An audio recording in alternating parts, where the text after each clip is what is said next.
Okay, so this is presentation come a magic. How and why I'm calling it a magic? Because it wonder you at the end of the presentation, this act will be on your tips by heart. How? Due to mnemonic trick. So let me first summarize this act. So can you please, next please. The purpose of this act, why this act made? This act made to protect the dignity of the motherhood, and to save the women employment, to get so that the women get their wages on time. So there are total 13 sections which I'm going to talk about, and within few minutes you will able to learn this act within few minutes, 3 to 4 minutes. At the end of this presentation, there is a mnemonic slide. So please next slide.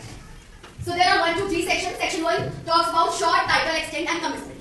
What does it mean? That the act is made in 1961 and it applies to every establishment as mentioned in section 2, whether it's factory, whether it's any sector, but the exception is not an organized sector. Unorganized sector makes this act won't work.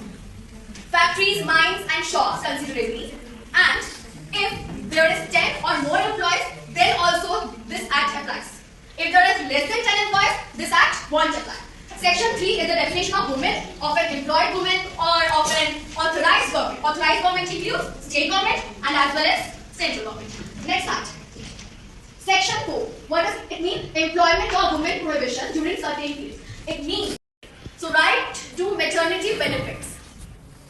So she will get benefits before and after delivery. How? Through the bonus, which will cover in the next bonus section. So this is the notice of claim. Okay, so what happens if women won't give a notice in writing to his or her employer? She won't get maternity benefit and other circumstances she needs to face. So the notice before 6 weeks of delivery is must. A woman needs to give a notice in writing before 6 weeks of delivery. Next slide please.